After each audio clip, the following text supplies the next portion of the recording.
So there's a stereotype that floats around in our society about the lone creative working by himself in a studio somewhere. This really does not fit with most of what we observe here at the Academy of Art University. We see a tremendous amount of collaboration, a tremendous amount of group work, and really a large number of projects that could not be realized by one artist alone. A lot of projects that rely on collaboration to come to fruition. So we asked students in a survey about the relationship between collaboration and their creativity, and sure enough, 60% of them said that collaboration really enhances their creativity. So as we were talking to the teachers that were nominated for this series of videos, we were listening for how they use collaboration in their classrooms and how that enhances creativity. The faculty developers who interviewed Susan, we are all from an educational background, and so we have a lot of set ideas about how to make group work. What does successful group work look like in a classroom?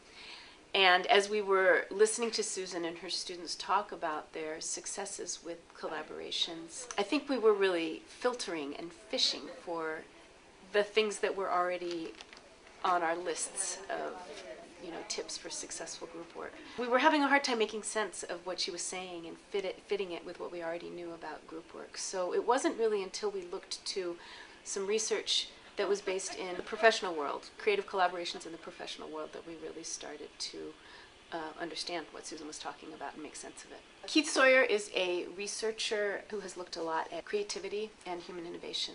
He wrote a book called Group Genius, The Creative Power of Collaboration, and this actually helped us to make sense of a lot of what we were seeing in Susan's classroom. One of his main points about creative collaborations is that there's a lot of flexibility of roles within a group. We saw this in Susan's class. There was no one leader. The leadership changed according to the task at hand. The workload even changes according to specific skills of individuals and the tasks at hand. This was a little surprising, but at first what looked like just sort of chaos and lack of structure actually is a very intentional thing, I think, that is contributing very strongly to the creative output of that group. Sawyer also talks about spontaneous formation of groups. Susan, while she does strongly suggest that students work in groups and she does try to suggest specific collaboration, she never insists. She allows students to choose their own groups if they want to. And this fits very well with what Sawyer talked about. This spontaneous collaboration really seems to improve creative output as well. The last thing is, of course, that creative groups come together for a specific purpose, for a specific project. And this is very true in Susan's class, where she gives a series of real-world projects and students group for each individual project. And the group doesn't need to exist beyond that project. The structured group work that we know as educators, it's still important. It still has a place in education. It's important for skill building for a number of classroom activities that we do. It's especially important for building the types of listening and social skills that are crucial to any group project.